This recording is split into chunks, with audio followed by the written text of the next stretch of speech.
Selamat datang ke dunia penceritaan, di mana setiap kisah lahir dari hati. Hari itu, aku rasakan dunia tiba-tiba menjadi senyap. Suaranya masih terngiang di telinga, lafaz dua kalimah syahadah. Seketika, aku seperti tidak tahu siapa diriku. Antara rasa gembira yang menenangkan dan sejenis kehilangan yang sukar dijelaskan. Aku bukan lagi seperti dulu. Aku menukar namaku. Nama Muslim yang aku pilih dengan hati. Bukan sekadar simbol, tetapi satu pengakuan tentang siapa aku kini. Selepas majelis itu, istriku memandangku dengan senyum yang aku tak pernah lupa. Dia tidak berkata banyak, hanya menggenggam tanganku. Seolah-olah ingin memberitahu bahwa semuanya akan baik-baik saja. Dalam genggamannya ada ketenangan yang tak mampu aku cari di mana-mana. Malam itu, dia mengajarkanku cara berwuduk. Air sejuk mengalir di tanganku, membasuh sedikit demi sedikit sisa-sisa ragu dalam hati. Setiap gerakan terasa janggal, tapi matanya yang sabar membuat aku berani mencoba. Bila aku tersilap sebut doa, dia hanya ketawa kecil, menepuk bahuku. Tak apa, perlahan-lahan. Ada sesuatu dalam suaranya, lembut tapi kuat. Setiap kali aku menatap wajahnya ketika dia sholat, aku tahu, inilah arah yang selama ini aku cari. Aku belajar membaca Al-Fatihah, tersangkut-sangkut, kadang-kadang malu sendiri bila suara aku kedengaran salah. Tapi dia tidak pernah menegur dengan marah, hanya menutup matanya dan membetulkan sebutan aku perlahan-lahan. Kadang dia memegang tanganku di atas lembaran Al-Quran, membimbing huruf demi huruf. Namun, di antara ketenangan itu, ada juga saat-saat rindu datang menjengah. Rindu pada keluarga yang masih belum memahami, rindu pada masa lalu yang aku tinggalkan. Kadang aku teringat wajah ibu. Entah apa perasaannya jika melihat aku kini bersujud di atas sejadah. Tapi bila aku pandang wajah istriku, aku tahu aku memilih jalan yang benar. Malam demi malam, aku belajar mengenal Tuhan bersama Dia. Dan dalam setiap sujudku, aku mulai mengenal diriku sendiri. Beberapa bulan telah berlalu sejak hari aku melafazkan akad. Rumah kecil yang kami diami tidaklah besar. Hanya 2 bilik, 1 ruang tamu, dan dapur yang sentiasa berbau harum masakan istriku. Tapi disitulah aku belajar makna sebenar rumah tangga. Setiap pagi dia akan bangun awal, menyiapkan sarapan walaupun aku berkali-kali menyuruh dia berehat. Aku suka melihat dia di dapur. Tudungnya sedikit longgar, tangan halusnya memotong bawang dengan sabar, wajahnya berseri di bawah cahaya pagi. Ada ketenangan yang sukar aku ungkapkan setiap kali pandangannya bertemu dengan mataku. Dia bukan sekadar istriku, dia adalah guru pertamaku tentang sabar, tentang kasih, tentang ngerti hidup selepas Islam. Petang-petang, bila aku pulang kerja, dia akan menantiku di muka pintu dengan senyuman yang aku rindui sepanjang hari. Kadang dia akan menyuap aku makan, ketawa kecil bila aku tersedak kerana terlalu laju. Semua itu sederhana, tapi entah mengapa terasa begitu sempurna. Malam hari selalu menjadi waktu kami yang paling tenang. Selepas sholat isyak berjemaah, dia akan membaca surah pendek perlahan-lahan, dan aku hanya duduk mendengar. Suara lembutnya seperti alunan yang menenangkan hati. Bila dia mengucap doa, aku mengaminkan dan setiap kali itu, aku rasa Tuhan mendengar kami. Ada malam yang lebih sunyi dari biasa. Aku duduk di tepi katil, menatap wajahnya yang sedang menyikat rambut. Dia menoleh, tersenyum lembut. Kenapa pandang macam tuh? Katanya perlahan. Aku hanya menggeleng, tapi dalam hati aku penuh rasa syukur. Syukur karena dia ada. Karena cinta yang dulu hanya dalam doa kini berada di hadapanku. Dia menghampiriku, dan untuk pertama kalinya aku benar-benar menyentuhnya bukan dengan keinginan, tapi dengan kasih yang lahir dari jiwa. Setiap belayan terasa seperti doa, setiap pandangan seperti janji. Tiada kata yang keluar dari bibir kami, hanya nafas yang beriring, perlahan, tenang, suci. Aku tahu malam itu bukan sekadar tentang tubuh.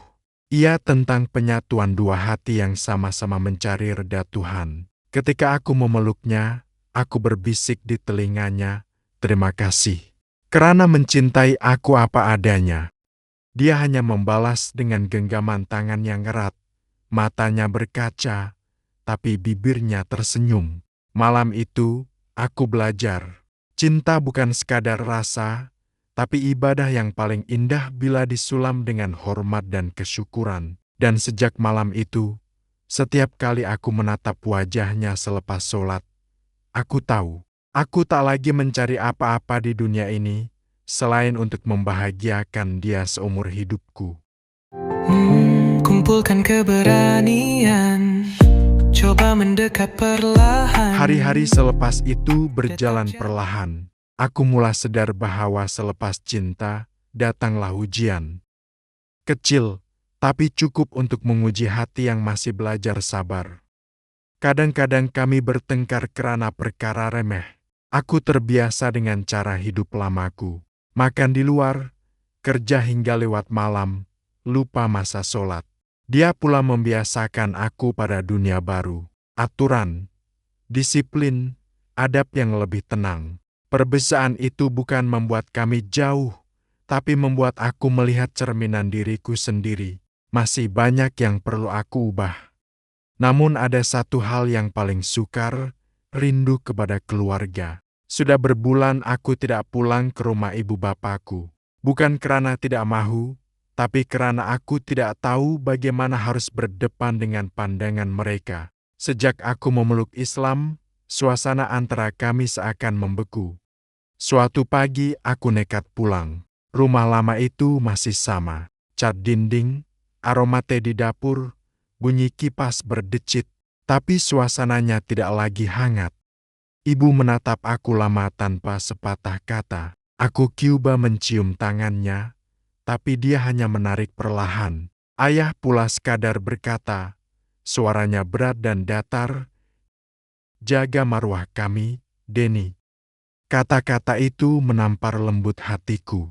Aku tahu maksudnya bukan kebencian, tapi kecewa yang belum reda. Aku diam, menunduk, menahan rasa yang mencengkam dada. Dalam perjalanan pulang, hujan mulai turun, langit kelabu, dan aku pandu tanpa arah. Hanya ditemani suara air menitik di cermin. Dalam hati aku bertanya, adakah ini harga untuk kebenaran yang aku pilih? Bila tiba di rumah, istriku sedang menunggu di beranda, memakai jubah putih, wajahnya redup di bawah cahaya lampu. Dia tidak bertanya apa-apa, hanya membuka tangan menyambut aku. Dalam pelukannya, aku hilang segala kekusutan. Aku rasa, aku dah hilang mereka. Aku bisik perlahan. Dia mengusap belakangku dan berkata lembut, Kadang yang kita korbankan itu bukan hilang, tapi diganti dengan sesuatu yang lebih kekal. Aku terdiam. Kalimat itu masuk terus ke hatiku, lebih dalam dari mana-mana nasihat yang pernah aku dengar. Malam itu, aku sholat dengan air mata, bukan karena sedih, tapi karena untuk pertama kali aku faham. Setiap ujian kecil itu adalah tanda Tuhan sedang mendidikku menjadi insan baru. Dan di sebelahku, dia masih setia, menjadi cahaya dalam hujan yang tak pernah berhenti. Subhanallahi maulana badi'un. Tahun demi tahun berlalu, dan aku mulai sadar. Cinta yang sebenar tidak pernah berhenti tumbuh. Ia tidak meletup seperti bunga api, tapi menyala perlahan seperti pelita dalam malam yang panjang. Aku dan dia semakin serasi.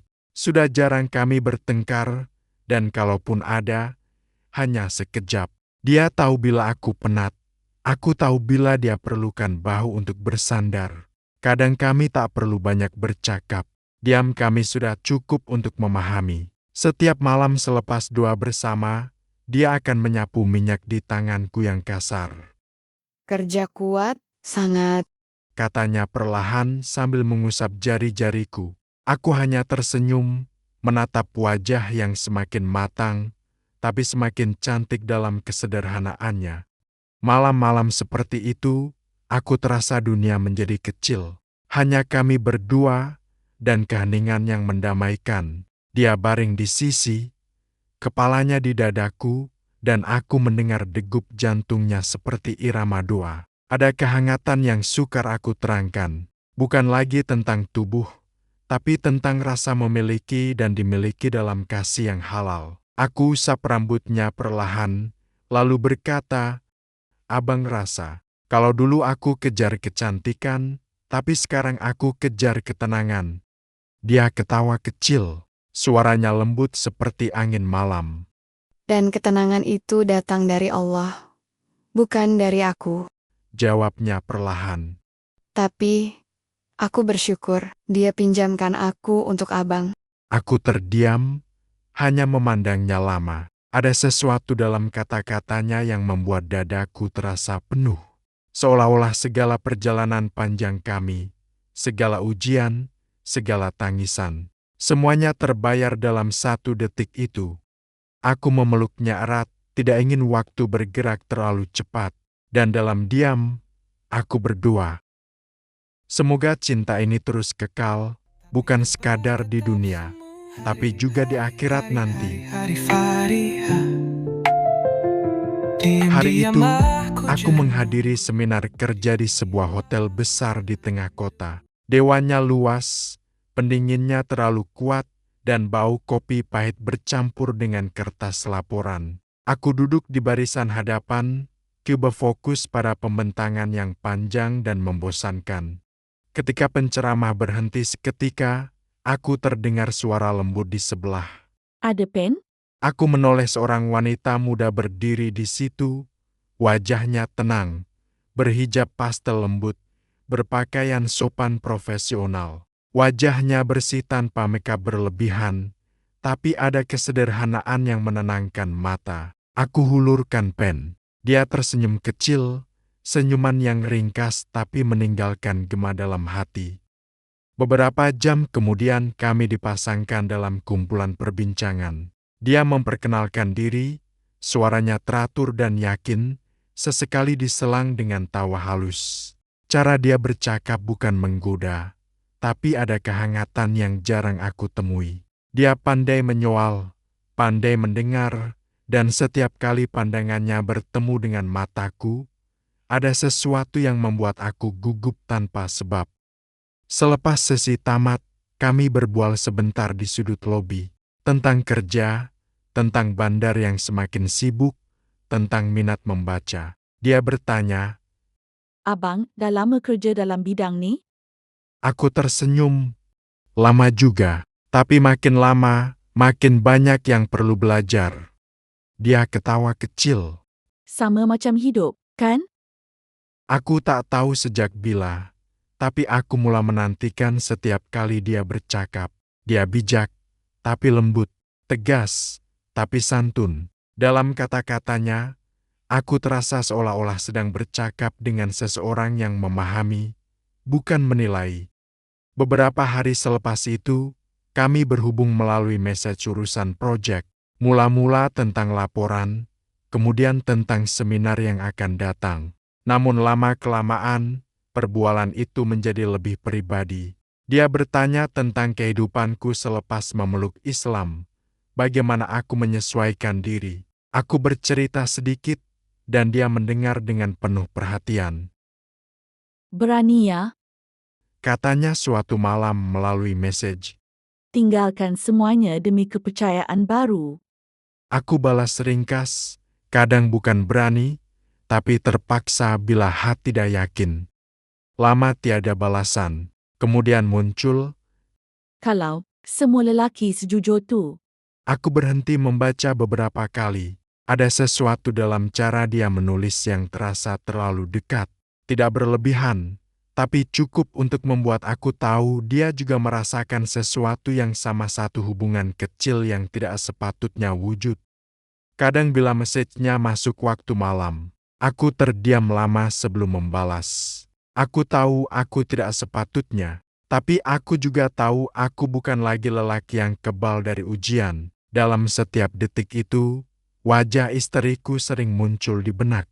Wajah yang sabar, yang pernah menangis karena aku, yang pernah mendoakan aku dalam diam.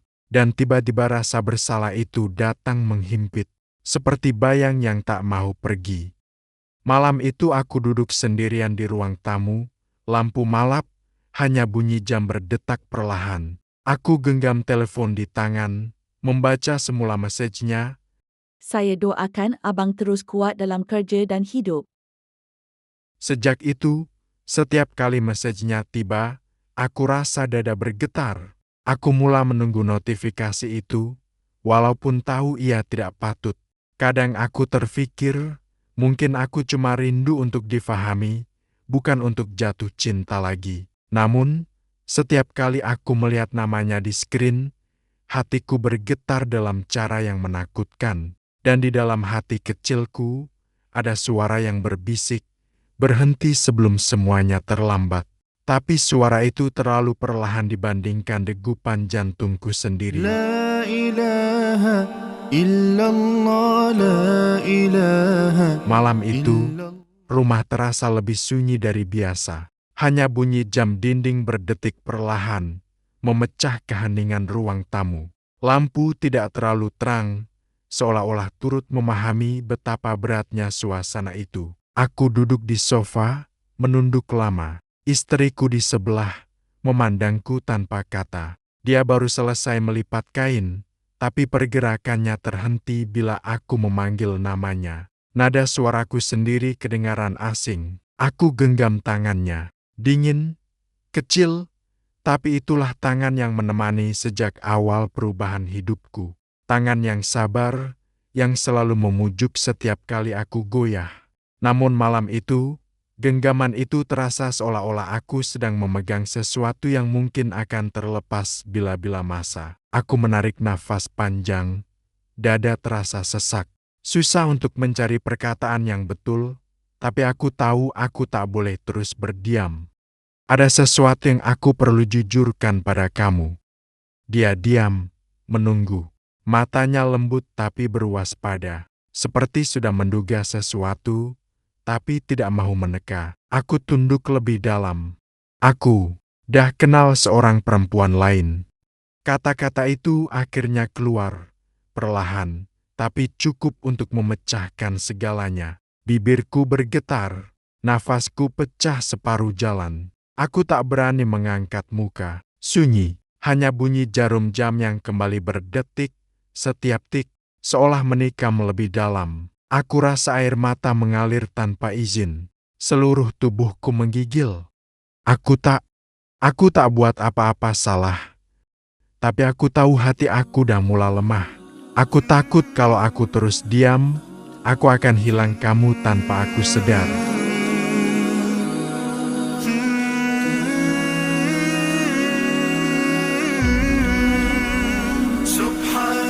Dia masih tidak bersuara. Aku beranikan diri memandangnya. Wajahnya tenang, terlalu tenang. Matanya tidak merah, tidak juga tajam. Tapi di situ ada sesuatu yang aku tak mampu tafsir. Seolah-olah dia sedang menimbang antara marah, sedih, dan mungkin faham. Detik demi detik berlalu. Aku hampir membuka mulut lagi bila dia sedikit tunduk, kemudian mengangkat wajah. Di ujung bibirnya muncul senyuman kecil. Bukan senyuman gembira, bukan juga sinis. Tapi senyuman yang membuatkan jantungku berhenti seketika. Aku tak tahu maksudnya. Dan pada saat itu, aku sadar. Mungkin pengakuanku baru membuka bab yang lebih besar daripada sekadar kesilapan hati. Terima kasih karena mendengar cerita ini hingga ke akhir. Kalau Anda suka, jangan lupa subscribe channel ini untuk menyokong kami menghadirkan lebih banyak kisah menarik yang lain. Tinggalkan komen di bawah. Bagaimana menurut Anda cerita ini sepatutnya diteruskan? Atau pengakhiran bagaimana yang Anda bayangkan? Komen Anda sangat bermakna, karena boleh jadi inspirasi untuk episode yang akan datang. Jumpa lagi dalam cerita seterusnya.